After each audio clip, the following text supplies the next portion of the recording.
La marche, à mon sens, est génératrice de pensée. Enfin, c'est comme ça que je ressens la chose. C'est en travaillant, en écrivant que j'ai découvert cette nécessité de la connaissance de soi, de la quête de soi.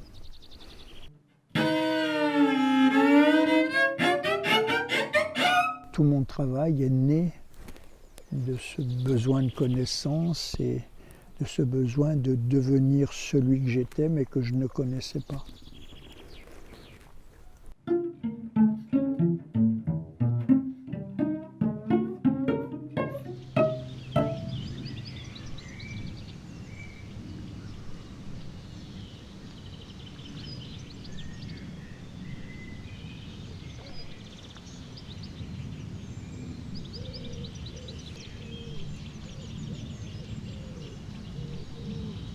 Ben, le chemin, c'est celui qu'on parcourt tout au long de sa vie, hein, à la fois au niveau des circonstances, des rencontres, etc.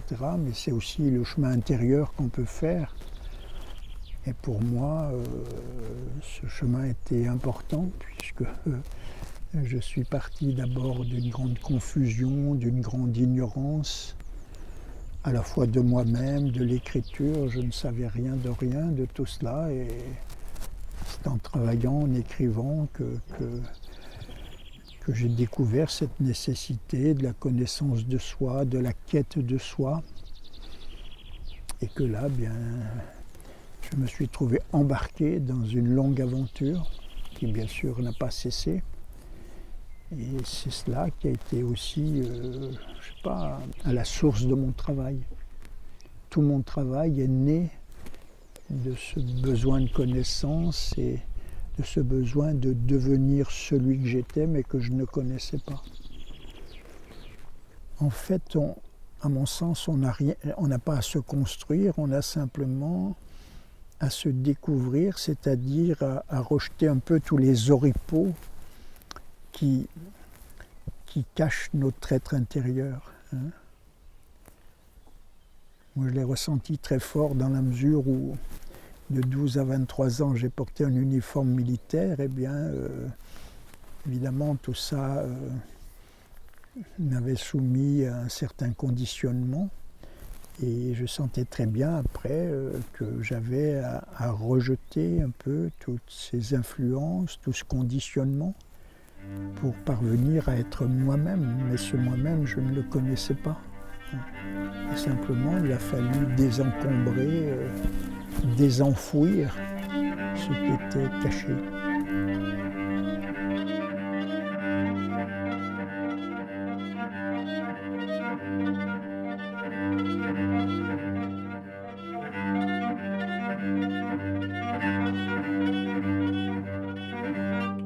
Oui, ben, la spiritualité, enfin, telle que je conçois les choses, c'est un travail incessant sur soi-même pour justement, je dirais, détrôner l'ego, hein, éliminer l'égocentrisme et évidemment tenter de s'ouvrir d'une manière toujours plus large à la vie, aux autres, au monde. Hein.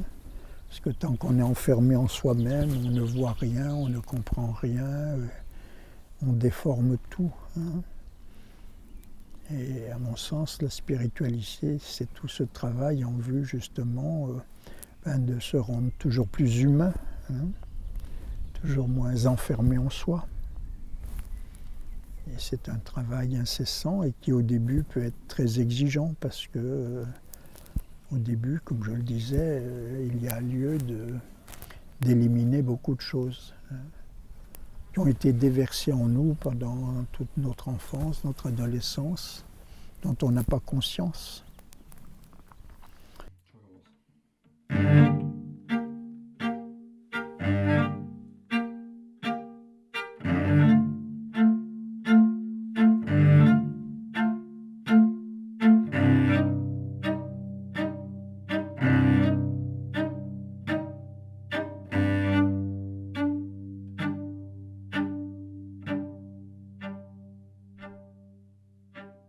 Bien souvent, on hérite nos émotions, hein, elles nous sont imposées par le milieu dans lequel on vit, par toutes les influences qu'on peut subir. Et parfois, il y a même des gens qui passent leur vie entière à vivre des émotions qui ne sont pas vraiment les leurs, quoi.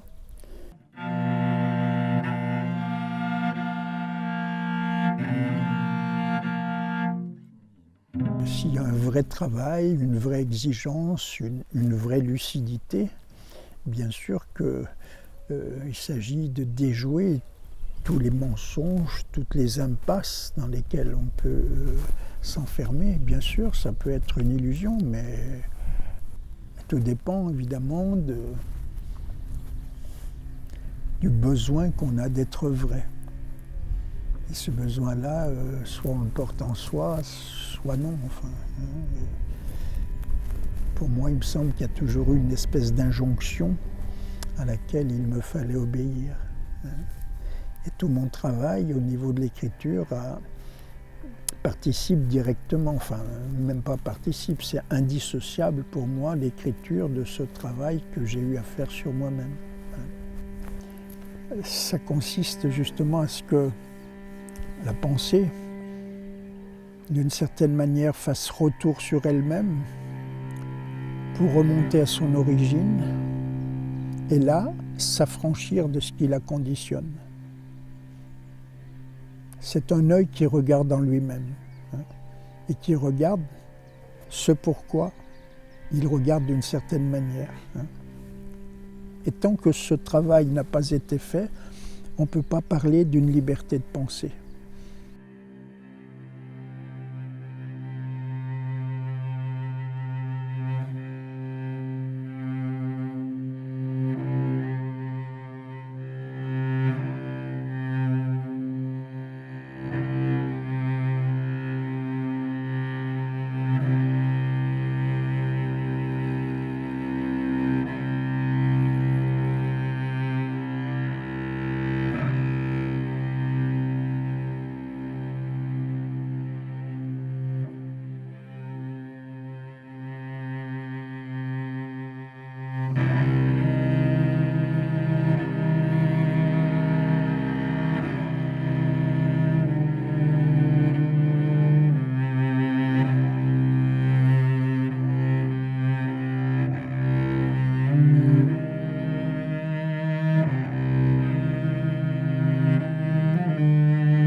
La marche, elle peut être un des moments de ce travail qui se poursuit. Ce n'est pas quelque chose d'essentiel à cette quête, bien sûr, mais tout en marchant, on peut évidemment méditer, réfléchir. De toute manière, le travail il se poursuit d'une manière continue, hein, évidemment avec plus ou moins d'intensité. Mais il y a des intermittences, bien sûr, il y a des périodes creuses, des périodes de grande aridité, mais parfois même, c'est pénible de ne pas pouvoir arrêter cette parole qui peut être harassante, hein. Et j'écris beaucoup dans ma tête en marchant, parce que je pense que ce rythme de la marche favorise aussi, je crois, un peu le rythme de la pensée, hein. Donc je peux écrire des poèmes comme cela, des proses, je peux écrire toute une page dans ma tête en marchant. une longue page. Et voilà, ça se fait de soi-même. Je suis à l'écoute de cette voix qui parle toujours en nous, quasiment sans relâche. Et c'est vrai que mon travail a consisté à être à l'écoute de cette voix, que ce soit en marchant ou que ce soit la nuit lors de mes insomnies. La plupart de mes poèmes m'ont été dictés, enfin je les entends, voilà. Et parfois même ils surgissent tout écrits. C'est pas toujours le cas, hein, bien sûr, mais ça arrive. Comme si moi je n'avais pas eu à intervenir.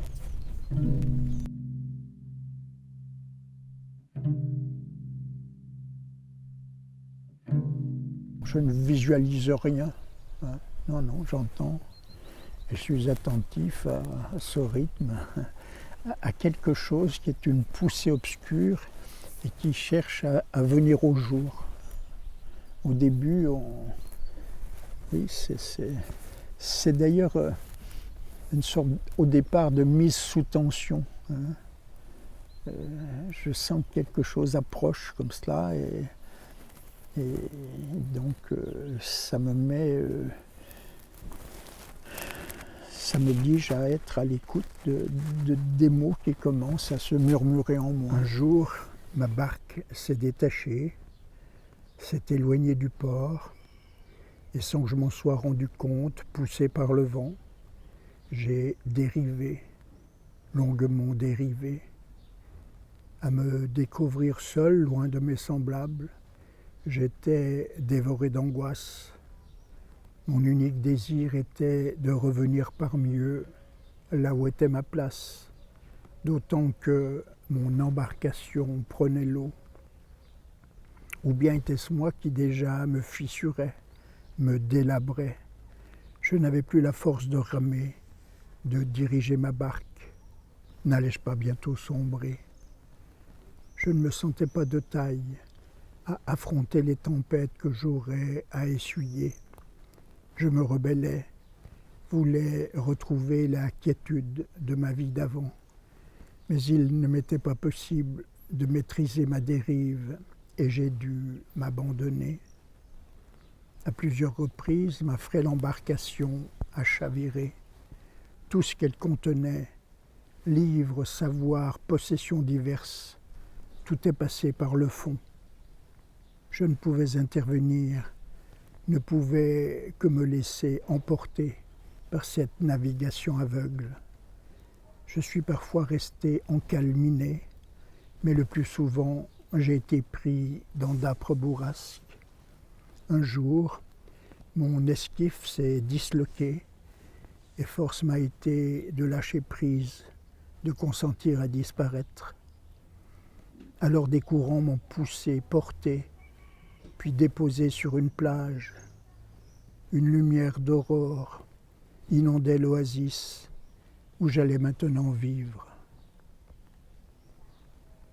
C'est, je sais pas, ce qu'on appelle peut-être l'inconscient, mais ça veut peut-être pas dire grand-chose, mais je suppose que lorsqu'un poème surgit tout écrit, c'est qu'il a dû s'élaborer déjà dans l'inconscient, je suppose, ou dans le préconscient.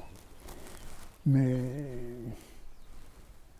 oui, qu'il y a chez moi une démarche spirituelle, oui, bien sûr, mais le poème, enfin, je pense qu'il surgit d'une manière, je sais pas, plus naturelle, enfin. Cette voix, elle parle en chacun de nous, elle est silencieuse, mais parfois, j'ai envie de dire qu'elle parle si fort que c'est comme si je l'entendais prononcer à côté de moi, enfin. Cette voix, elle peut être au service du moi, je dirais, de l'ego. Hein.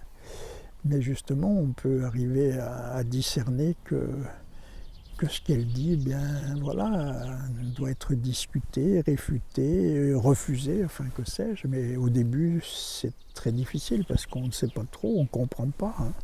C'est une immense confusion. Moi, j'ai été dans la confusion pendant de longues années et ça n'est pas facile à vivre. Et puis par ailleurs, évidemment, que ce travail sur soi-même conduit à remettre en cause bien des valeurs qui prévalent dans la société. Hein.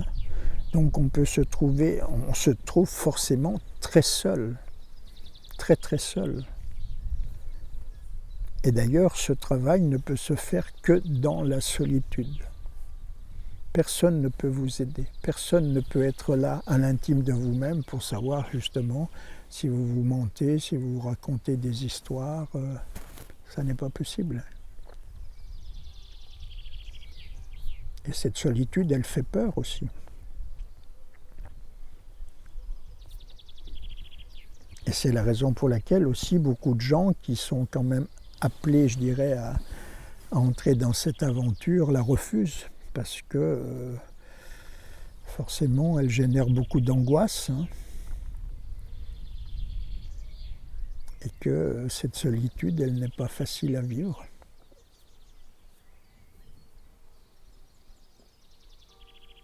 Mais après, à mon sens, une connaissance vous est donnée qui n'est pas de l'ordre du savoir, de la mémoire, c'est une expérience, une connaissance qui vous est donnée par votre expérience de l'être et qui après ne peut plus vous échapper.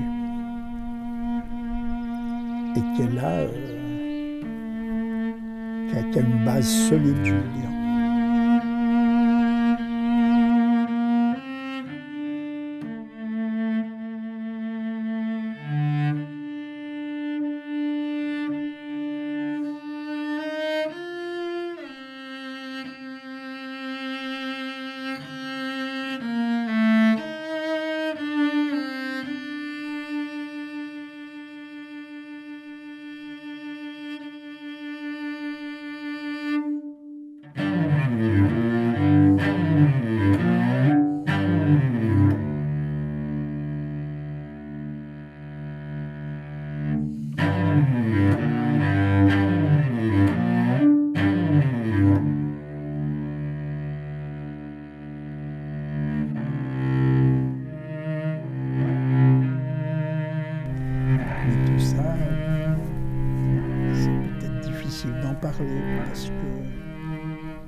Parce que je me rends bien compte que ça relève d'une expérience et les personnes qui n'ont pas approché cette expérience souvent restent en dehors et ne comprennent rien à tout ça. Hein. J'ai souvent fait cette expérience-là de rien pouvoir communiquer de cette aventure. Hein. Ou alors, très vite, on transforme tout ça en des formes où on veut rattacher ça à une croyance religieuse, etc., ce qui n'a rien à voir. Ça n'a rien à voir. D'ailleurs, j'ai vraiment la conviction, pour avoir lu beaucoup de textes des mystiques, que quand ils disent Dieu, c'est un mot très commode pour essayer de désigner une expérience, surtout à l'époque, au XVIe siècle. Bon, on ne pouvait que peut-être que supposer, parce que c'est une chose tellement étrange à vivre finalement, qu'on ne pouvait que la désigner comme étant suscitée par un individu transcendant et extérieur à nous, quoi, hein. En même temps, c'est vraiment au plus intime de l'être que tout ça naît. Et d'ailleurs, on peut trouver très, très souvent, que ce soit chez Maître Eckhart ou Thérèse d'Avila, etc., cette parole quand ils disent « Dieu est en nous ». Bon, ben s'il est en nous, il ne faut pas supposer qu'il existe ailleurs. Et que tout le travail, il est à faire là. Mais toutes les traditions religieuses, toutes les traditions de sagesse disent toutes la même chose, toutes.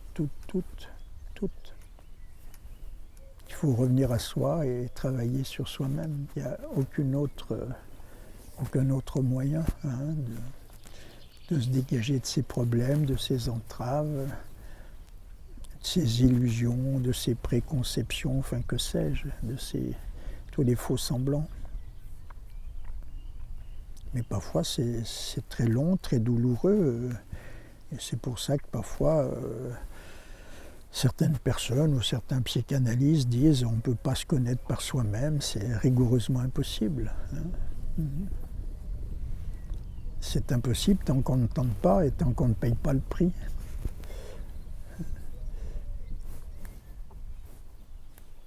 Moi, je ne savais pas que c'était impossible, donc j'ai tenté, sans savoir que je tentais quelque chose. Parce que tout ce que j'ai vécu, je l'ai vécu pendant longtemps, sans rien comprendre à ce qui se passait en moi. Hein.